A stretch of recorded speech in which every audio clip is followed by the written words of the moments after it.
أشهد أن محمدًا عبده ورسوله يا أيها الذين آمنوا اتقوا الله حق تقاته ولا تموتن إلا وأنتم مسلمون يا أيها الناس اتقوا ربكم الذي خلقكم من نفس واحدة وخلق منها زوجها وبث منهما رجالا كثيرا ونساء واتقوا الله الذي تساءلون به والأرحام إن الله كان عليكم رقيبا يا أيها الذين آمنوا اتقوا الله وقولوا قولا سديدا يصلح لكم أعمالكم ويغفر لكم ذنوبكم ومن يطع الله ورسوله فقد فاز فوزا عظيما فإن أصدق الحديث كتاب الله وخير الهدي هدي محمد صلى الله عليه وسلم وشر الأمور محدثاتها وكل محدثة بدعة وكل بدعة ضلالة وكل ضلالة في النار قال الله تعالى الحمد لله الذي وهب لي على الكبر إسماعيل وإسحاق إن ربي لسميع الدعاء رب اجعلني مقيم الصلاة ومن ذريتي ربنا وتقبل دعاء۔ قابل احترام حاضرین، پردہ نشین خواتین، ہر قسم کی تعریف، توصیف، بڑائی، کبریائی اس اللہ وحدہ لا شریک لائق ہے جس نے ہم تمام کے لیے آخری نبی محمد مصطفیٰ صلی اللہ علیہ وسلم کو اسوہ اور نمونہ بنایا، اور آپ کے والد انبیاء کے والد ابراہیم علیہ السلام کو بھی جس نے ہمارے لیے بہترین اسوہ بنایا۔ لاکھوں درود و سلام اللہ کے سارے انبیاء پر، خصوصاً آخری نبی محمد مصطفیٰ صلی اللہ علیہ وسلم پر، جنہیں اللہ تعالیٰ نے ابراہیم علیہ السلام کے دین پر چلنے کا حکم دیا، ابراہیم علیہ السلام کی اتباع کرنے کا حکم دیا، اور آپ کے ذریعے آپ کی امت کے لیے بھی یہ حکم باقی ہے۔ قیامت تک آنے والے مسلمانوں کے لیے چاہیے کہ وہ ابراہیم علیہ السلام کی اتباع کریں، ابراہیم علیہ السلام کے دین کی پیروی کریں۔ محترم حضرات، جن ایام سے ہم گزر رہے ہیں یہ ایام حج کے ایام ہیں۔ ان ایام میں ابراہیم علیہ السلام اور ان کے خاندان کو یاد کیا جاتا ہے، اور اللہ رب العالمین نے خاندان ابراہیم کا تذکرہ قیامت تک باقی رکھ دیا، تاکہ جب بھی یہ موسم آئے اس موقع پر لوگ ابراہیم علیہ السلام کو یاد کریں، ان کی زندگی کو یاد کریں، اور ان کی زندگی جو نمونہ بنائی گئی ہے اپنے لیے اسے بہترین اسوہ بنائیں اور ان کی زندگی کے مطابق اپنی زندگی گزارنے کی کوشش کریں۔ ابراہیم علیہ السلام کا زمانہ گزر کر تقریباً 4500 سال کا عرصہ ہو گیا ہے، لیکن اس کے باوجود ان کا نام زندہ ہے، ان کا ذکر زندہ ہے، اور ان کی زندگی تازہ ہے۔ رب العالمین نے ابراہیم علیہ السلام اور ان کے خاندان کے ذکر کو قیامت تک باقی رکھ دیا۔ کیوں؟ اس لیے کہ ابراہیم علیہ السلام کی شخصیت ایک انقلابی شخصیت ہے۔ یہ ایسی شخصیت ہے جس نے تاریخ کو بنایا ہے، یہ ایسی شخصیت ہے کہ ان کے اندر اللہ رب العالمین نے اسوہ اور نمونہ رکھا ہے، لوگوں کے لیے بہترین اقتداء رب العالمین نے رکھا ہے، اور اللہ تعالیٰ نے انہیں امام بنایا ہے لوگوں کا، تاکہ بعد میں آنے والے لوگ ان کے نقش قدم پر چل سکیں۔ محترم حضرات، ابراہیم علیہ السلام کے حوالے سے قرآن مجید کے اندر بہت ساری چیزوں کا ذکر ہے، لیکن آج کے خطبے میں آپ کے سامنے مجھے بس ایک پہلو پر گفتگو کرنی ہے، اور وہ پہلو ہے کہ اولاد کی تربیت میں ابراہیم علیہ السلام کا طریقہ کیا تھا، اسوہ کیا تھا، نمونہ کیا تھا۔ ابراہیم علیہ السلام نے اولاد کی تربیت کے لیے کن چیزوں کو اختیار کیا، کس طریقے پر انہوں نے اپنی اولاد کی تربیت کی۔ یہ بات ہمیں یاد رکھنا چاہیے کہ ابراہیم علیہ السلام کی پوری زندگی ہمارے لیے نمونہ ہے، ہر پہلو میں ہمارے لیے بہترین اسوہ ہے۔ رب العالمین نے خود اس بات کی وضاحت کی۔ ابراہیم علیہ السلام اور ان پر ایمان لانے والے، ان کے ساتھ رہنے والے لوگوں کے لیے، لوگ بعد میں آنے والے لوگوں کے لیے ایک بہترین نمونہ اور اسوہ ہے۔ تو اولاد کی تربیت میں بھی یہ بات شامل ہے۔ اگر ہم اولاد کی تربیت کی بات کرتے ہیں تو ہمیں یہ بات معلوم ہوتی ہے کہ ابراہیم علیہ السلام کو ایک بڑی عمر ہونے تک بھی اولاد نہیں ہوئی۔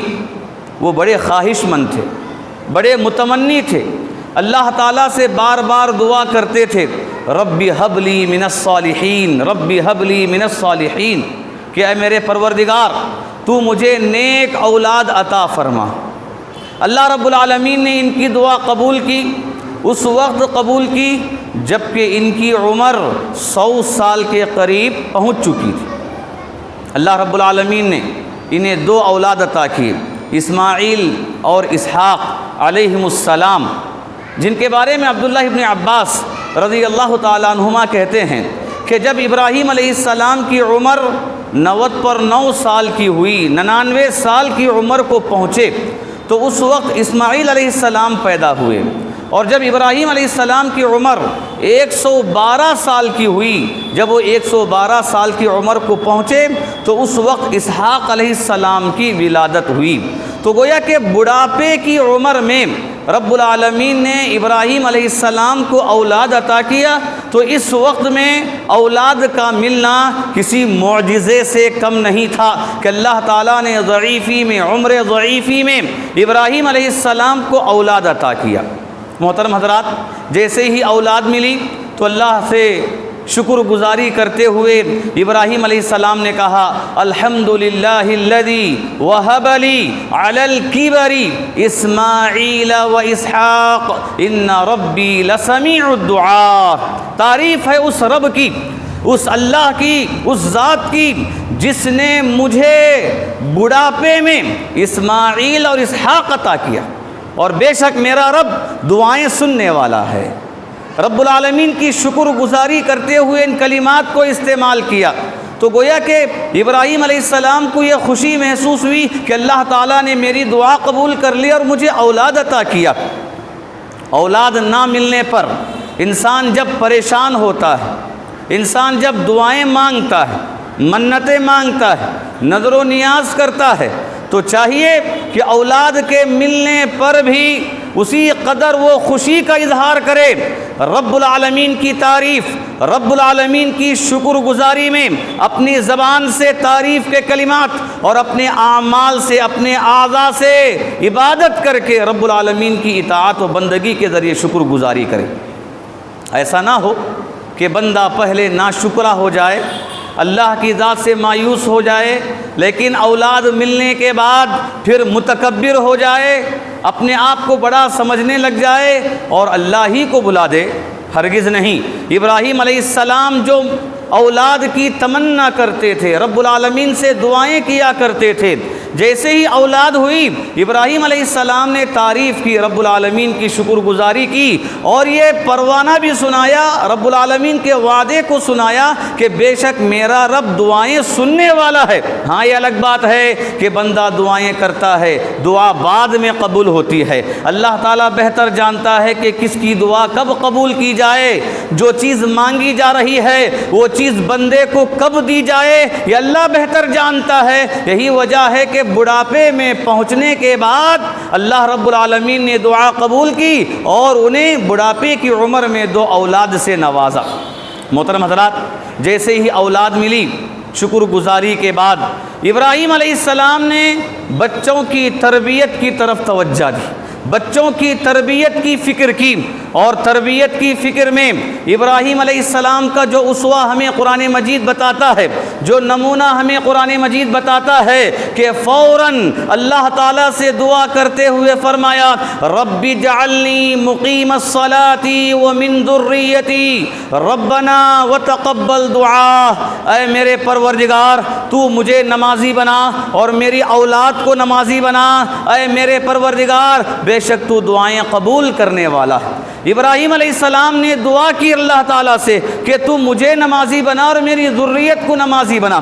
قرآن مجید کے اندر ابراہیم علیہ السلام کی 10 دعائیں مذکور ہیں، لیکن ان میں اکثر دعاؤں کا تعلق اولاد سے جڑا ہوا ہے، خاندان والوں سے جڑا ہوا ہے، مکے کے افراد سے جڑا ہوا ہے کہ ابراہیم علیہ السلام جہاں اپنی قوم کی فکر کرتے تھے اسی جگہ پر اپنی اولاد کی بھی دینداری، اپنی اولاد کی آخرت کی کامیابی، اپنی اولاد کی بہتر زندگی کی بھی فکر کرتے اور اسی قدر اللہ تعالیٰ سے دعا کیا کرتے تھے۔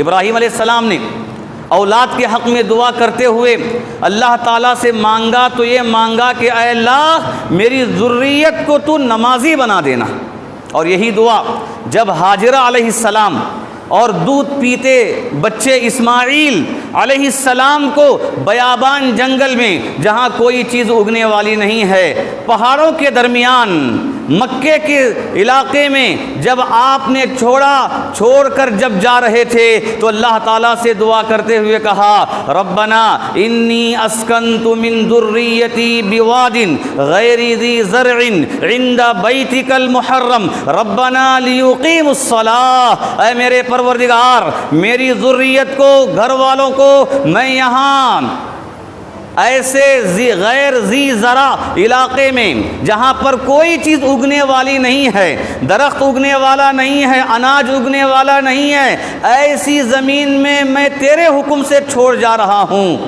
اے میرے پروردگار یہ میری ذریت نمازی بن جائے، میں تیرے گھر کے پاس میری اولاد کو چھوڑ جا رہا ہوں، اے میرے پروردگار میری اولاد میری ذریت نمازی بن جائے۔ ابراہیم علیہ السلام دعائیں مانگ رہے ہیں اولاد کے حق میں، اور کس چیز کا مطالبہ کر رہے ہیں کہ بندے نمازی ہو جائیں، میری ذریت نمازی ہو جائے، میری اولاد نمازی ہو جائے۔ تو بات معلوم ہوئی کہ اولاد کی تربیت میں نماز بہت ہی اہم حصہ ہے، نماز بہت ہی اہم کردار ادا کرتی ہے۔ اگر اولاد نمازی ہو جائے تو گویا کہ اس کے اندر دینداری آ جائے گی، وہ رب کی اطاعت کرنے والا، والدین کا مطیع و فرما بردار ہو جائے گا۔ تو رب العالمین سے دعا کرتے ہوئے ابراہیم علیہ السلام نمازی بنانے کی دعا کر رہے ہیں تاکہ میری اولاد نمازی ہو جائے۔ اللہ اکبر۔ دیکھیے کہ اللہ کے نبی صلی اللہ علیہ وسلم نے بھی ہمیں اولاد کی تربیت میں نماز ہی پر زور دیا ہے۔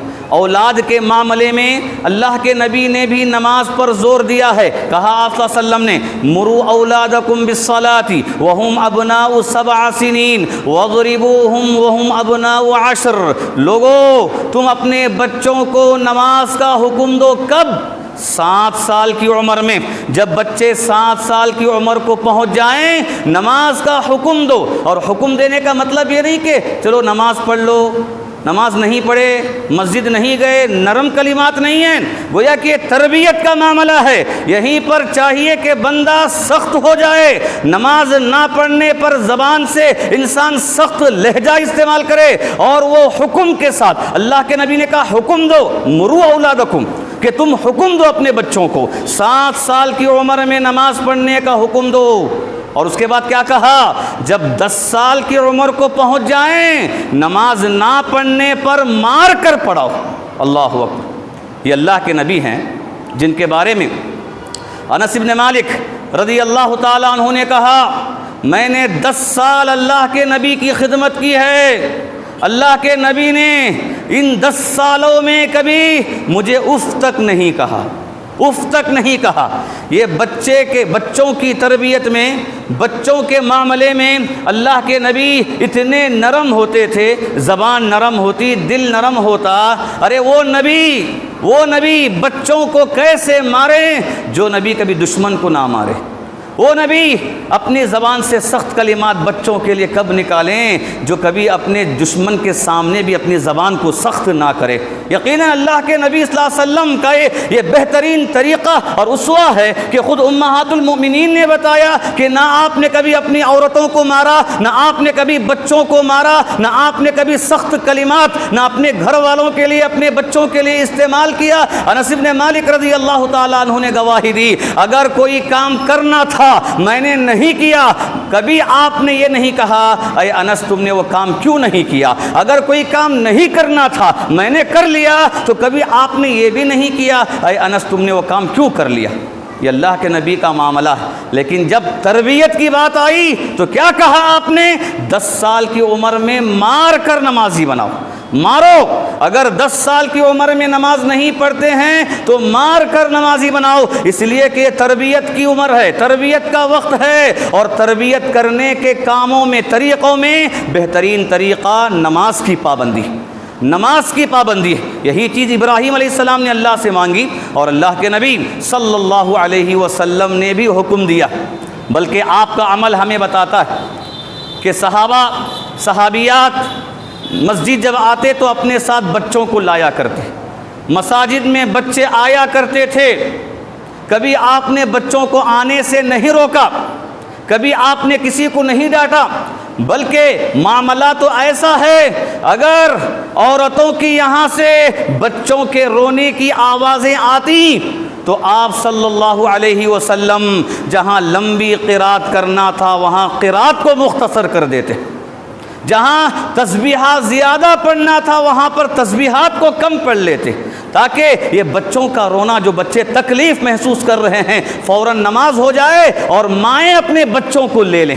یہ بچوں کی فکر میں آپ صلی اللہ علیہ وسلم نے نماز کے اندر کچھ کمی کر لی، لیکن بچوں کو آنے سے نہیں روکا۔ بچوں کے رونے، بچوں کے شرارت کرنے اور بچوں کے آوازیں کرنے پر کبھی آپ نے بچوں کو مسجد آنے سے نہیں روکا۔ آج ہمیں چاہیے کہ ہم اس بات کو سمجھیں۔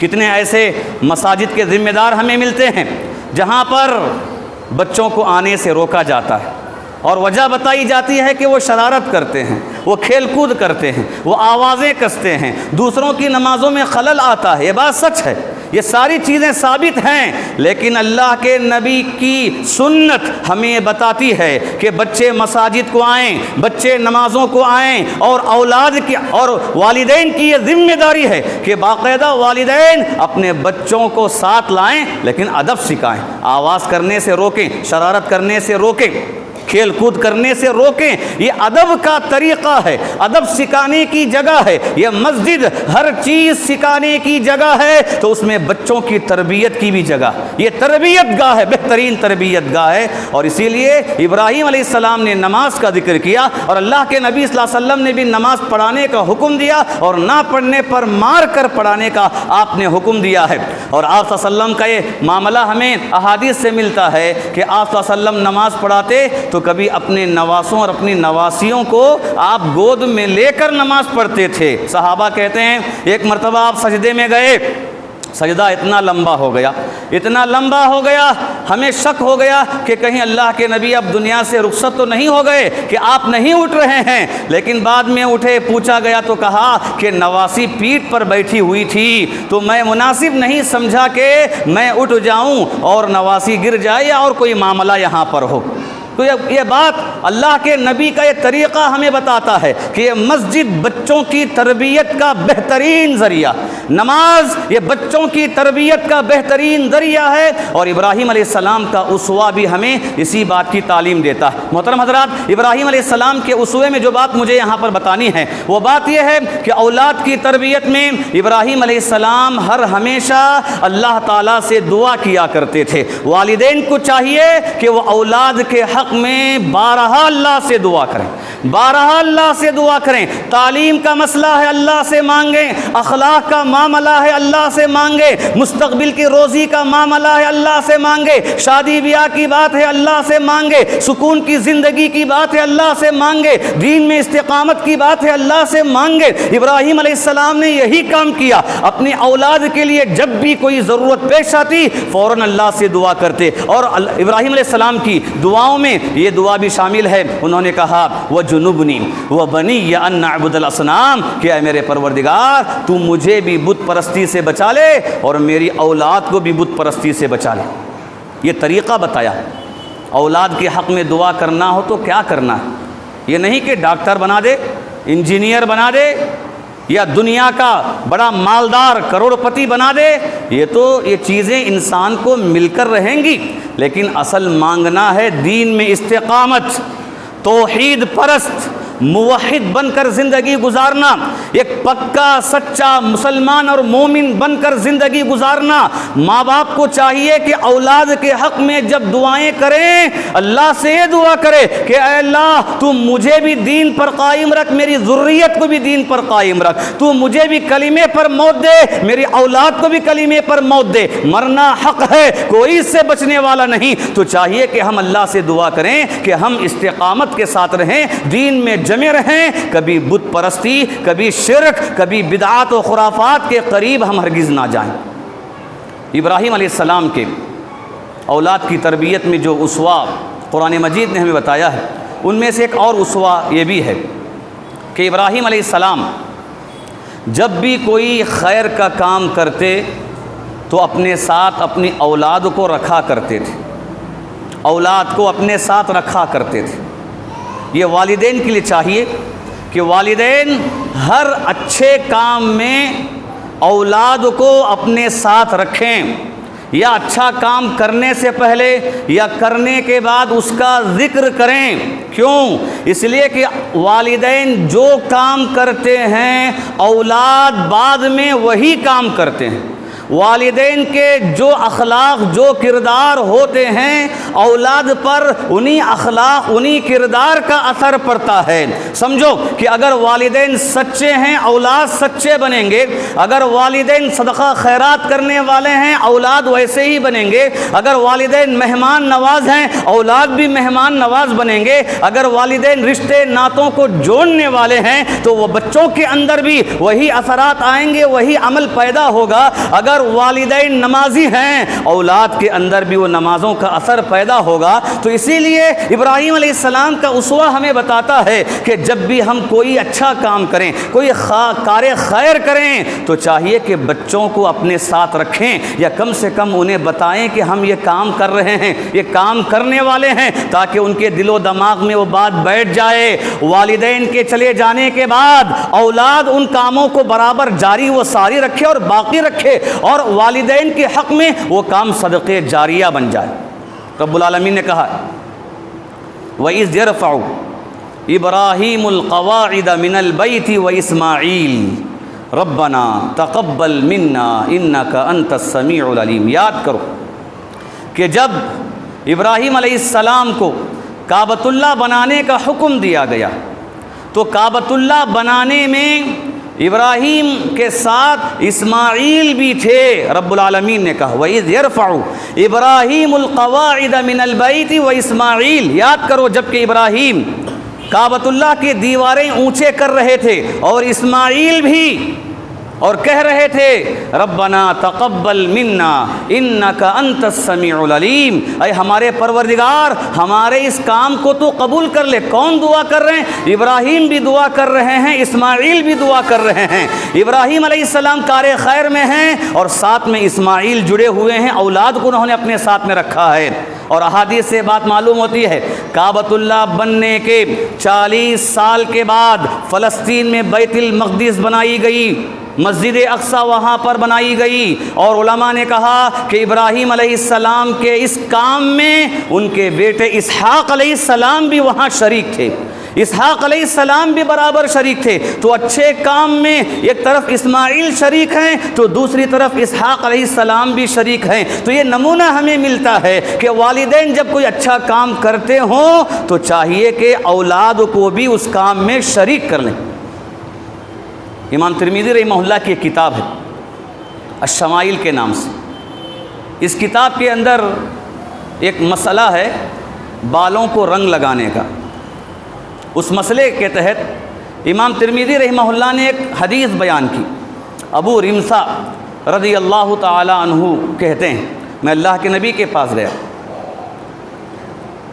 اپنے بیٹے کے ساتھ، میرے لڑکے کو دیکھ کر، بیٹے کو دیکھ کر اللہ کے نبی نے پوچھا کیا تمہارا ہی بیٹا ہے؟ میں نے کہا ہاں اللہ کے نبی یہ میرا ہی بیٹا ہے اور میں گواہی دیتا ہوں کہ میرا بیٹا ہے۔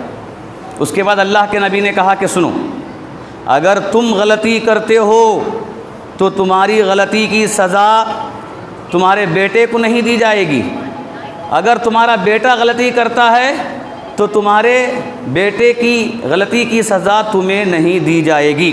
یہ حدیث کا معنی ہے۔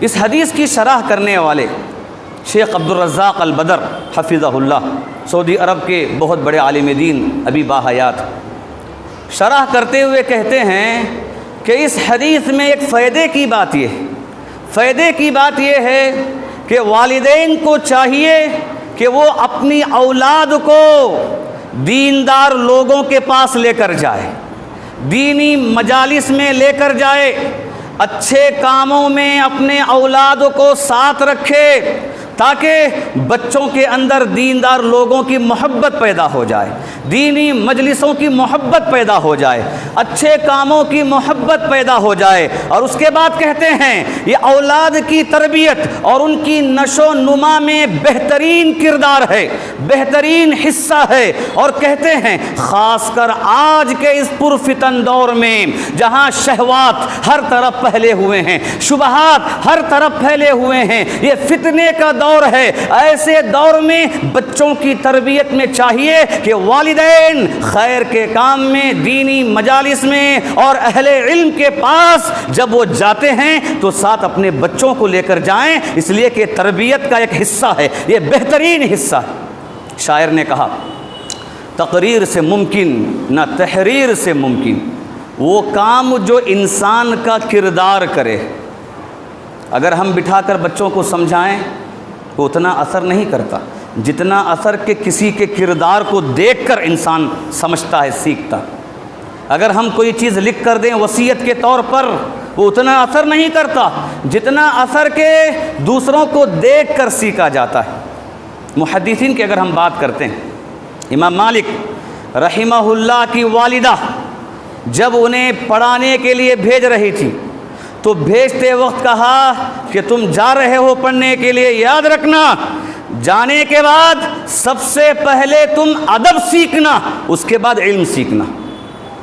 پہلے ادب سیکھنا، اس کے بعد علم سیکھنا۔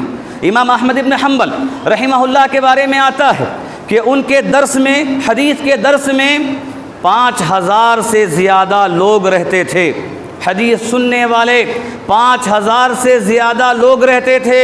اور کہتے ہیں ان 5000 لوگوں میں امام احمد ابن حنبل رحمہ اللہ کی زبان سے نکلنے والے کلمات کو، احادیث کو سن کر لکھنے والے 500 تھے بس۔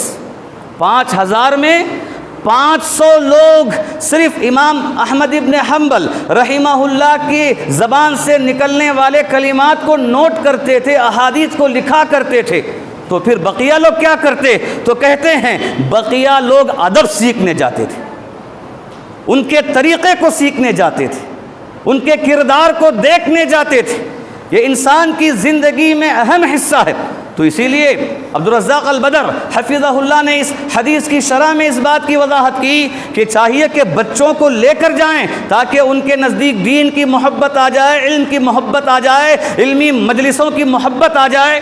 محترم حضرات، اگر ہم یہاں پر رک کر کچھ بات کریں، یہ کر سکتے ہیں اسوہ ابراہیمی جو ہمیں بتاتا ہے کہ والدین کو چاہیے کہ وہ اچھے کاموں میں اپنے بچوں کو ساتھ رکھیں، لیکن ہم اپنے معاملے کو دیکھیں تو ہمارا معاملہ اس کے بالکل برخلاف، اس کے بالکل برخلاف۔ سمجھو کہ اگر لڑائی جھگڑا کرنے کی بات ہے تو انسان سمجھتا ہے کہ میں تنہا جاؤں تو بات نہیں بنتی، چلو اولاد کو بھی کھینچو تاکہ میری طاقت مضبوط ہو جائے۔ اگر کسی جگہ پر پھوٹ ڈالنا ہے، کسی مسئلے کو گمبھیر کرنا ہے، وہاں پر اپنی اولاد کو بھی، اپنے سارے خانہ دار کو، گھر والوں کو، سب کو انسان جمع کر لیتا ہے۔ اور آج کی نوبت اتنی زیادہ خطرناک ہے کہ اگر کوئی ٹی وی دیکھنے بیٹھ جائے جس میں فلم دیکھ رہا ہے، گانے سن رہا ہے، بے حیائی کی چیزیں دیکھ رہا ہے، وہاں پر بھی اپنی اولاد کو بٹھا کر دیکھ لیتا ہے۔ بھلا بتلاؤ، اب سوچو کہ جو والدین جو برائی کر رہے ہیں تو کیا اولاد میں وہ برائی نہیں آئے گی؟ کیوں نہیں آئے گی؟ ہمیں تو اسلام یہ کہتا ہے اچھے کاموں میں ساتھ رکھو، اگر برائی کرتے ہو تو تمہارا گناہ، تم برائی کر کے اپنی اولادوں کو بھی کیوں برا بنا رہے ہو، ان کی زندگی کیوں برباد کر رہے ہو؟ ہرگز نہیں۔ ابراہیم علیہ السلام کا یہ عمل ہمیں نصیحت کرتا ہے، طریقہ بتاتا ہے کہ ہم اولاد کی تربیت میں اس بات کو یاد رکھیں، رشتہ داروں کے گھر کو جائیں تو ساتھ میں لے کر جائیں، رشتہ داروں کا ذکر کریں، فلاں ہمارا ہے، فلاں ہمارا ہے، اس کے یہ مسائل ہیں، وہ مجبور انسان ہے، پہلا اچھا تھا اب مصیبت اس پر آ گئی ہے، اولاد کے سامنے ذکر کریں تاکہ بڑے ہونے کے بعد کم سے کم وہ رشتہ داری کے حق کو ادا کر سکے، رشتہ داروں کو پہچان سکے اور دوسروں کے کام آ سکے۔ محترم حضرات، اسوہ ابراہیمی جو اولاد کی تربیت میں قرآن ہمیں بتاتا ہے، اس میں سے ایک اور اسوہ ابراہیمی میں یہ ہے کہ بچوں کے سامنے دین کی اہمیت کو بتانا، دین اسلام کی اہمیت کو بتانا، جسے ہم وصیت کرنا کہتے ہیں۔ وصیت کا معنی ہے تاکیدی نصیحت، تاکید کے ساتھ نصیحت کرنا، بتانا کہ یہ چیز اہم ہے، یہی اصل ہے، اس کے سوا کچھ نہیں۔ اولاد کے سامنے وقتاً فوقتاً دین کی نصیحت کریں، دین کی اہمیت کو بتائیں، ایمان اور عمل صالح کی نصیحت کریں۔ یہ ہمیں ابراہیم علیہ السلام کی زندگی سے نمونہ ملتا ہے۔ کیا ہے؟ قرآن مجید نے کہا وَوَصَّى بِهَا إِبْرَاهِيمُ بَنِيهِ وَيَعْقُوبُ يَا بَنِيَّ إِنَّ اللَّهَ اصْطَفَى لَكُمُ الدِّينَ فَلَا تَمُوتُنَّ إِلَّا وَأَنْتُمْ مُسْلِمُونَ۔ ابراہیم علیہ السلام نے اپنی اولاد کو وصیت کی اور یعقوب علیہ السلام نے بھی اپنی اولاد کو وصیت کی، کہا سنو، اللہ نے تمہارے لیے دین کو چن لیا ہے، اسلام کا انتخاب کر لیا ہے، اور یاد رکھو تم مرو تو اسلام کی حالت میں مرو، تمہاری موت آئے تو اسلام کی حالت میں آئے، ایمان کی حالت میں آئے۔ ابراہیم علیہ السلام نے اپنے بچوں کو نصیحت کی اور یعقوب علیہ السلام نے اپنے بچوں کو نصیحت کی۔ قرآن مجید نے ہمیں یہ نمونہ پیش کیا ہے، بچوں کی تربیت میں اولاد کی یہ ذمہ داری ہے، والدہ اور والد کی یہ ذمہ داری ہے کہ وہ بچوں کے سامنے دین کی اہمیت کو بتائیں، دین کی اہمیت کو بتائیں۔ کیسے بتائیں گے دین کی اہمیت کو؟ پہلے خود عمل کریں، خود نمازی بنیں، روزے دار بنیں، سچی زبان رکھیں، امانت والی زبان رکھیں، کبھی خیانت نہ کریں، دین پر عمل کریں، ظاہری طور پر، باطنی طور پر، کھانے پینے میں، چلنے پھرنے میں، میل ملاپ میں، جو بھی انسان زندگی میں کام کاج کرتا ہے، ہر معاملے میں جب دین کے مطابق وہ عمل کرے گا تو اس کے بعد وہ اپنے بچوں کو بتا سکتا ہے کہ یہاں ایسے ہی چلنا، لباس پہننا ہے، اسلامی لباس پہن کر بتائیں، سمجھائیں کہ اسلام کا یہ بہترین لباس ہے، دوسروں کے نقش قدم پر ہمیں چلنے کی ضرورت نہیں ہے۔ مرد ہے ٹخنے سے اوپر پہنا جائے، عورت ہے پیر کے نیچے تک کپڑا پہنا جائے، کھانا کھانا ہے تو تربیت دیتے ہوئے بتائیں کہ اسلام کی یہ تعلیم ہے کہ انسان اپنے دائیں ہاتھ سے کھائے، یہ صحیح طریقہ ہے، بائیں ہاتھ سے کھانا یہ شیطان اور شیطان کے ماننے والوں کا طریقہ ہے۔ بچوں کے سامنے نصیحت کریں۔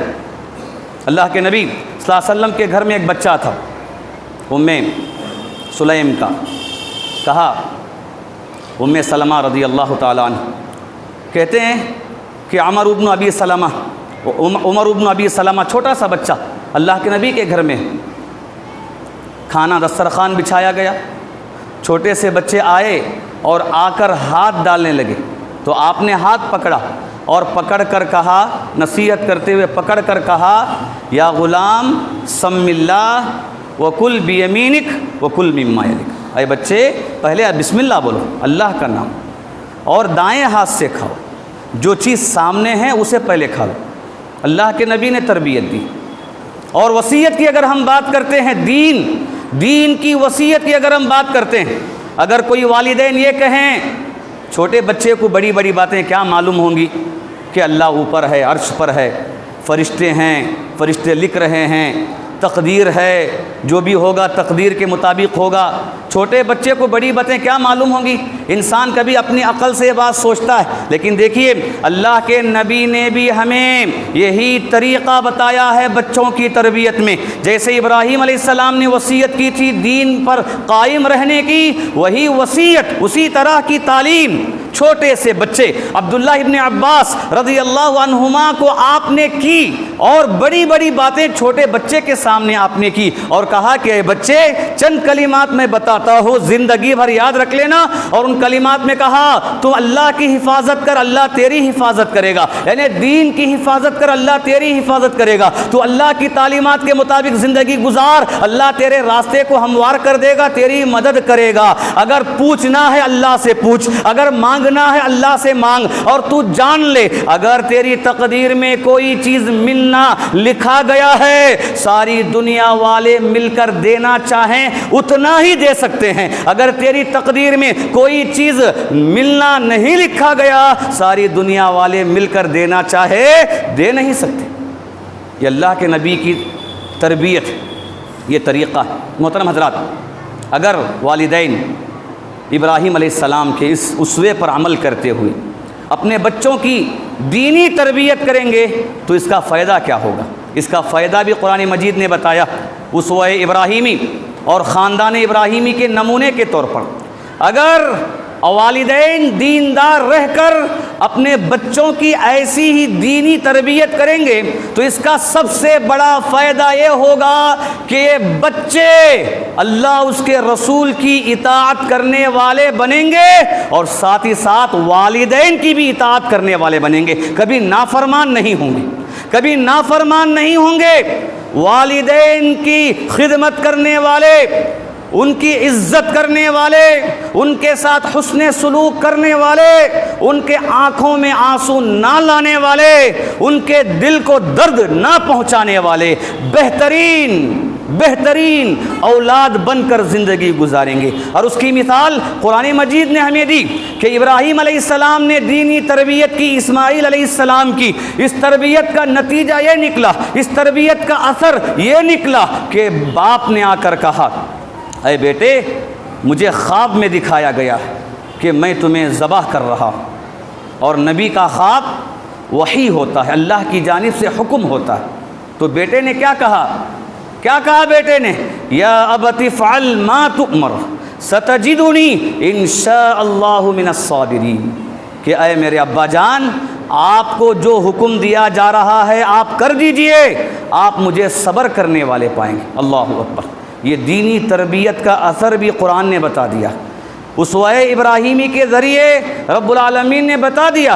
اگر بچوں کی ایسی فکر ہو، بچوں کے معاملے میں اس قدر والدین فکر مند ہو اور ان کی تربیت میں کوشش کریں تو یقیناً یہ بچے ماں باپ کے لیے اپنی جان قربان کرنے کے لیے تیار ہو جائیں گے، نہ شکوہ کریں گے، نہ گالی دیں گے، نہ بھاگیں گے، نہ ماں باپ کو دور کریں گے، بلکہ اپنے سر کو جھکا دیں گے کہ میرا سر ہے، آپ کا ہاتھ ہے، آپ جو چاہے کر لیں۔ اور یہی ثمرہ صحیح بخاری کی روایت میں بیان کیا گیا کہ اسماعیل علیہ السلام کی شادی ہوئی، شادی ہونے کے بعد ہاجرہ علیہ السلام کا انتقال ہو گیا، تو وقتاً فوقتاً ابراہیم علیہ السلام مکہ آتے بیٹے سے ملنے، گھر والوں سے ملنے مکہ آتے۔ ایک مرتبہ آئے تو اسماعیل موجود نہیں، بہو سے ملاقات ہوئی، بہو سے حالات کا جائزہ لیا، پوچھا کہ کیسی زندگی گزر رہی ہے، بہو نے شکوہ شکایت کی، ناشکری کے کلمات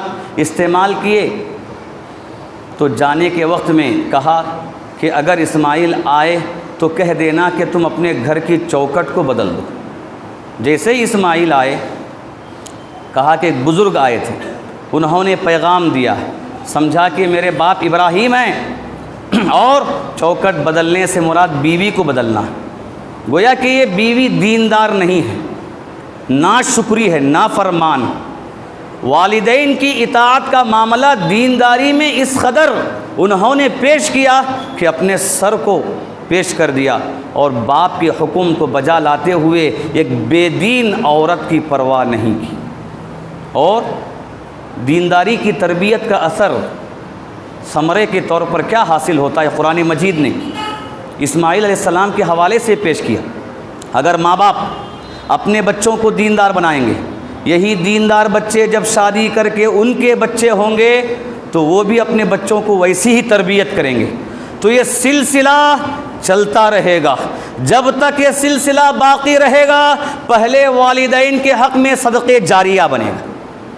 جب تک یہ عمل باقی ہے، اس کا ثواب پہلے والدین کو، داداؤں کو، پرداداؤں کو برابر پہنچتا رہے گا۔ قرآن مجید نے اس کی مثال بیان کی، تعریف کرتے ہوئے اسماعیل علیہ السلام کی کہا وَكَانَ يَأْمُرُ أَهْلَهُ بِالصَّلَاةِ وَالزَّكَاةِ، کہ اسماعیل علیہ السلام یہ اپنے گھر والوں کو نماز کا حکم دیتے تھے، زکوٰۃ کا حکم دیتے تھے۔ تو گویا کہ اسماعیل علیہ السلام بھی بعد میں اپنے بچوں کی ایسی ہی تربیت کرتے تھے جو تربیت کی ابراہیم نے اسماعیل کی تھی، نماز کی تربیت، زکوٰۃ کی تربیت، اللہ اس کے رسول کی اطاعت کی تربیت، مخلوق کے حقوق ادا کرنے کی تربیت۔ الغرض محترم حضرات، والدین پر یہ ذمہ داری بہت بڑی ہے بچوں کی تربیت کی۔ اسوہ ابراہیمی ہمیں تعلیم دیتا ہے، بتاتا ہے۔ چاہیے کہ والدین اپنے بچوں کے دینداری کی فکر کریں، انہیں دیندار بنانے کی کوشش کریں۔ دو حدیثیں آپ کے سامنے بتا کر اپنی بات کو میں ختم کرتا ہوں۔ یہ اتنی بڑی ذمہ داری ہے۔ ایک حدیث میں اللہ کے نبی صلی اللہ علیہ وسلم نے فرمایا ما من عبد یسترعیہ اللہ رعیۃ یموت یوم یموت وهو غاش لرعیتہ الا حرم اللہ علیہ الجنہ۔ اگر اللہ تعالیٰ نے کسی کو ذمہ داری دی ہے، اس کے ماتحت میں لوگ ہیں، اگر وہ اپنی ذمہ داری کا حق ادا نہیں کیا، ذمہ داری میں دھوکہ دیتے ہوئے، حق کو مارتے ہوئے اگر وہ مر گیا تو اللہ کے نبی نے کہا ایسے انسان پر جنت حرام ہے، جنت حرام ہے۔ اور یہاں عام کلمہ ہے ذمہ دار کا، تو ہر طرح کا ذمہ دار اس میں شامل ہے، مسجد کا، مکتب کا، مدرسے کا، جماعت کا، جمعیت کا، اور ساتھ ہی ساتھ گھر کا ذمہ دار بھی اس میں شامل ہے۔ جب اس کے ماتحت میں اس کی بیوی ہے، اس کی بہنیں ہیں، اس کی بیٹیاں ہیں، یا اس کے بوڑھے ماں باپ ہیں، اس کی ذمہ داری ہے کہ ان کے حقوق کو ادا کریں، اولاد کی صحیح تربیت کرے۔ اگر نہیں کرتا، دھوکہ دیتا ہے، خیانت کرتا ہے، تو اللہ کے نبی نے کہا کہ ایسے انسان پر جنت حرام ہے۔ اور دوسری حدیث اللہ کے نبی نے فرمایا من عال ثلاث بنات وادبہن وزوجہن واحسن الیہن فلہ الجنہ۔ اگر کسی کے پاس 3 بیٹیاں ہیں، 3 لڑکیاں ہیں، انسان ان 3 بیٹیوں کو اچھا ادب سکھاتا ہے، اچھی تربیت کرتا ہے، اور ان کی اچھی جگہ شادی کرا دیتا ہے، اور ان کے ساتھ برابر حسن سلوک کرتا ہے، ان کے حقوق کو ادا کرتا ہے، تو اللہ کے نبی نے فرمایا فلہ الجنہ، اس کے لیے جنت ہے۔ یہ دونوں حدیثیں ہمارے سامنے ہیں۔ اگر ہم حق ادا کریں گے جنت ملے گی، اگر ہم ان کی تربیت کریں گے جنت ملے گی، اگر ہم حق ادا نہیں کریں گے تو ہم اس سے محروم ہو جائیں گے۔ ہم انہیں دین کا ادب، دین کی تربیت نہیں دیں گے تو سمجھو کہ ہم اس سے محروم ہو جائیں گے۔ رب العالمین سے دعا کرتے ہیں کہ اللہ تعالی ہمیں قرآن مجید کے اندر جو ابراہیم علیہ السلام کی زندگی کے نمونے پیش کیے گئے ہیں، اللہ ہمیں اپنی زندگی میں ان اسواؤں اور نمونوں کو اپنانے کی توفیق عطا فرمائے۔ اللہ تعالیٰ ابراہیم علیہ السلام کے اسوے کے مطابق ہم اپنے بچوں کی تربیت کرنے کی توفیق عطا فرمائے۔ اللہ تعالیٰ ہمیں اپنے بچوں کے دینداری، اسلام اور ایمان کی فکر کرنے کی توفیق عطا فرمائے۔ اللہ تعالیٰ ہمیں اپنے بچوں کی آخرت کی کامیابی کی فکر کرنے کی توفیق عطا فرمائے۔ اللہ تعالیٰ ہم تمام کی اولاد کو نمازی بنائے۔ اللہ تعالیٰ والدین کو نمازی بنائے۔ رب العالمین گھر کے اندر خواتین کو نمازوں کی پابندی کرنے کی توفیق عطا فرمائے۔ اللہ گھر کے اندر خواتین کو، ماؤں بہنوں کو قرآن مجید کی تلاوت کرنے اور گھر میں دینی ماحول قائم کرنے کی توفیق عطا فرمائے۔ رب العالمین جو باپ باہر کمانے والا ہے، اللہ تعالیٰ ایسے والد کو، ایسے باپ کو کمائی کی فکر کے ساتھ نماز کی بھی فکر کرنے کی توفیق عطا فرمائے۔ اللہ تعالیٰ جو بھی کمانے والے ہیں، دکانداری کرنے والے، نوکری کرنے والے، جو کسی کے یہاں ماتحتی میں رہ کر کام کرنے والے ہیں، اللہ تعالیٰ سب کی کمائی میں برکت عطا فرمائے۔ اللہ سب کے مال میں اضافہ عطا فرمائے۔ رب العالمین حلال اور برکت والی کمائی اللہ سب کو نصیب فرمائے۔ اللہ جو بھی بیمار ہیں انہیں شفائے کاملہ عاجلہ عطا فرمائے۔ اللہ تعالیٰ سب کو سکون کی زندگی، راحت کی زندگی نصیب فرمائے۔ آمین۔ بارک اللہ لنا ولکم فی القرآن المجید ورفعنا وإیاکم بالآیات والذکر الحمید انہ تعالی جواد کریم ملک بر رؤوف رحیم رب حلیم۔